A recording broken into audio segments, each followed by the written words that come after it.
Dan gaat nu naar de veldja van de wereld en merkt aan de leerlingen en doopt dan in de naam van den Vader, van den Zeen en van den Heiligen Geest. Leert dan alles te doen wat ik je bevolen heb. En verloot je erop, ik zie immer begint, wat hem eng van de wereld. Matthäus 28, vers 19 en 20. Wo reageren du en ik wanneer ons hierop wordt? Dat zei du nog weer ons roepen deed. Oder nog wat ons hierop wordt, niet zo? Wanneer ons hierop wordt om eten komen, dan reageren we met een opstoot en gaan. Doch wanneer ons hierop wordt, wegen du es weer wordt aufgedeckt, dan reageren we ganz anders en gaan dus aan. Op een begevenheid du traf Jezus wat mannen wat du fashion deden. En hij zette aan, komt en volgt mij na. Ik wil jullie mensen fashion merken.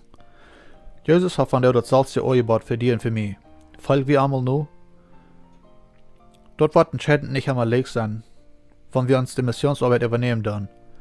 Dort können sie geben, dort wir für eine gewisse Zeit wollen machen, nur fremdes Lohn verloren, dort wir unsere Familien wollen machen verloren, damit das Missionsfleck zu arbeiten. Aber die Belohnung, das dort sehr gut wird.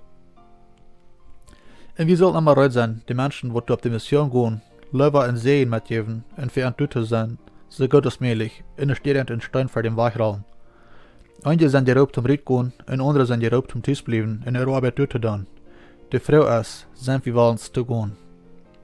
Christen die wissen, wat sie zijn, mit dem, was sie doen en mit dem, was sie haben.